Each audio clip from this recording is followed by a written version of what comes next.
नमस्कार। आज के इस एक्सप्लेनर में हम एक बहुत ही दिलचस्प टॉपिक पर बात करने वाले हैं। रोंडा बर्न की एक बहुत ही फेमस किताब है द सीक्रेट। तो आज हम इसके कोर कॉन्सेप्ट्स को डिकोड करेंगे, बिल्कुल एक लाइफ कोच की प्लेबुक की तरह, खासकर उन स्टूडेंट्स के लिए जो बस अब प्रोफेशनल दुनिया में कदम रखने ही वाले हैं। चलिए शुरू करते हैं। आज के हमारे इस सिलेबस में कुछ बहुत ही खास पॉइंट्स हैं। हम बात करेंगे माइंडसेट और प्रोफेशनल सफलता की, नेगेटिव विचारों को बदलने के बारे में, एक creative 3 step process, wealth attract करने के कुछ एग्जाम्पल्स और करियर ग्रोथ के डेली टूल्स पर। हम देखेंगे कि ये सोर्स मटेरियल करियर की एंजाइटी को कम करने के लिए क्या तरीके सुझाता है। तो चलिए सबसे पहले अपने पहले सेक्शन की तरफ बढ़ते हैं, माइंडसेट और प्रोफेशनल सफलता। अब स्टूडेंट लाइफ से वर्कफोर्स में जाना सच में एक बहुत बड़ा और डराने वाला बदलाव होता है ना? अक्सर ये सवाल सामने आता है कि क्यों कुछ ग्रेजुएट्स बड़ी आसानी से सफलता की सीढ़ियां चढ़ जाते हैं जबकि बाकी लोग स्ट्रगल ही करते रह जाते हैं। ये किताब इसका जवाब हमारे थॉट्स यानी विचारों पर आधारित एक फ्रेमवर्क के जरिए देती है। इसका सबसे अहम पॉइंट है लॉ ऑफ अट्रैक्शन, जिसे हम आकर्षण का नियम भी कहते हैं। इस सोर्स के हिसाब से इंसान का दिमाग इस पूरे यूनिवर्स का सबसे पावरफुल चुंबक है। मतलब कोई भी व्यक्ति अपने करियर में आने वाली अपॉर्चुनिटीज या रुकावटों को अपने फोकस्ड विचारों से ही अपनी ओर खींचता है। सिंपल सी बात है, जैसा सोचेंगे वैसा ही अट्रैक्ट करेंगे। अब आते हैं अपने दूसरे सेक्शन पर, जो है नेगेटिव विचारों के पैटर्न को बदलना। ये समझना बहुत जरूरी है कि ये कॉन्सेप्ट करियर की भारी चिंताओं को मैनेज करने में कैसे काम आता है। 60,000, जी हां, इस टेक्स्ट के मुताबिक एक आम इंसान के दिमाग में हर दिन लगभग 60,000 विचार आते हैं।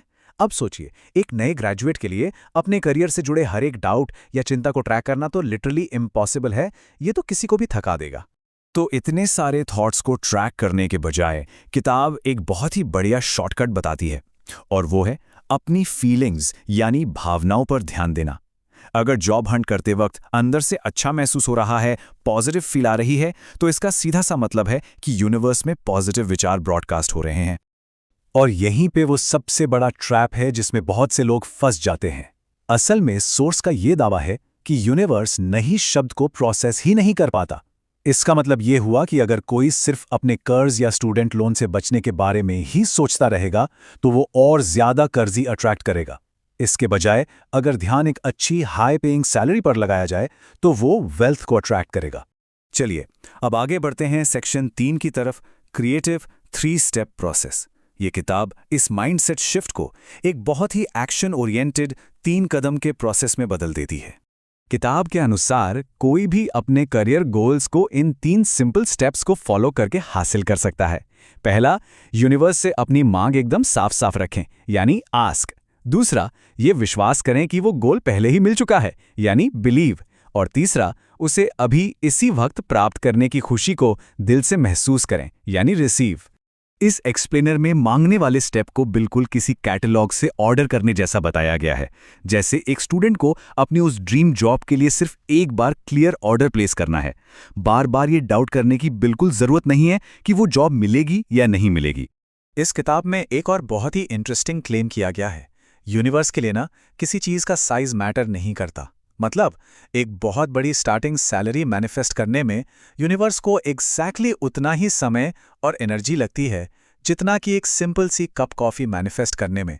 जो भी देरी होती है वो बस खुद के अंदर के सेल्फ डाउट की वजह से होती है। अब आते हैं सेक्शन 4 पर, वेल्थ अट्रैक्ट करने के उदाहरण। उस कैटलॉग वाले एग्जाम्पल के बाद आइए एक और जबरदस्त मेटाफॉर को देखते हैं, जिससे पता चलता है कि वेल्थ और रिसोर्सेज को अपनी तरफ कैसे खींचा जा सकता है। राइटर्स लॉ ऑफ अट्रैक्शन की तुलना अलादीन के जिन्न से करते हैं। उनका कहना है कि यूनिवर्स पूरी तरह से न्यूट्रल होकर काम करता है और उन सभी इच्छाओं को पूरा कर देता है जो दिमाग में हावी रहती हैं, फिर चाहे वो बेरोजगारी का डर हो या फिर एक टॉप एग्जीक्यूटिव बनने का शानदार सपना। जिन्न तो बस एक ही बात कहता है, हुक्म मेरे आका। तो वेल्थ को एक्टिवली अट्रैक्ट करने के लिए ये प्लेबुक 30 दिनों की एक एक्सरसाइज सजेस्ट करती है। इसमें करना यह है कि अपनी मनचाही चीजों को देखकर ये डिक्लेयर करना है कि हाँ, मैं इसे अफोर्ड कर सकता हूं। ऐसा लगातार करने से दिमाग की फ्रीक्वेंसी कमी की मानसिकता से हटकर समृद्धि या अबंडेंस की तरफ शिफ्ट हो जाती है। और अब हमारा final section, section 5, career growth के डेली टूल्स। इस कोचिंग सेशन के इस आखिरी हिस्से में हम उन प्रैक्टिकल एक्सरसाइजेस को ब्रेक डाउन करेंगे जो किताब में यंग प्रोफेशनल्स के लिए बताई गई हैं। टेक्स्ट में कुछ बहुत ही इफेक्टिव डेली टूल्स दिए गए हैं, जैसे एक पॉजिटिव फ्रीक्वेंसी को लॉक करने के लिए अपनी सुबह की शुरुआत ग्रैटिट्यूड यानी आभार जताने के साथ करना। इसके अलावा फ्यूचर माइलस्टोन्स की मेंटल पिक्चर्स सामने रखने के लिए एक विजन बोर्ड बनाना, और तो और पूर्ण प्रचुरता का माइंडसेट सिग्नल करने के लिए दूसरों को पैसे देना या मदद करना भी इसमें शामिल है। जब विजुअलाइजेशन की बात आती है तो सिर्फ एक नई कार के बारे में ऊपर से सोच लेना काफी नहीं है। सोर्स मटेरियल इस बात पर बहुत जोर देता है कि अगर वो कार चाहिए तो उसके स्टीयरिंग व्हील के टेक्सचर को अपने हाथों में महसूस करना होगा, मतलब उस एंड गोल की एक एक बारीकी को बिल्कुल जीवंत बनाना होगा। इसके साथ ही पुरानी सीमाओं और बचपन की मुश्किलों से बाहर निकलने के लिए हमें अपनी भाषा बदलनी होगी। मेरे पास तो एक्सपीरियंस ही नहीं है जैसी बातों को हमेशा के लिए छोड़ना होगा। इसकी जगह मैं बेहतरीन अवसर प्राप्त कर रहा हूं जैसी पावरफुल और प्रेजेंट टेंस डिक्लेरेशंस का इस्तेमाल करना होगा। क्योंकि किताब का ये सीधा सा दावा है कि हमारे अतीत का हमारे आज पर कोई कंट्रोल नहीं है, और ये बात हम सभी के लिए एक बहुत ही गहरा सवाल छोड़ जाती है। आज की इस कोरी स्लेट पर कौन सी प्रोफेशनल सच्चाई लिखी जाएगी? ये पूरी तरह से इस बात पर निर्भर करता है कि आज अभी इसी वक्त से कौन से करियर ट्रेजेक्टरी की कल्पना की जा रही है और उसे अट्रैक्ट किया जा रहा है।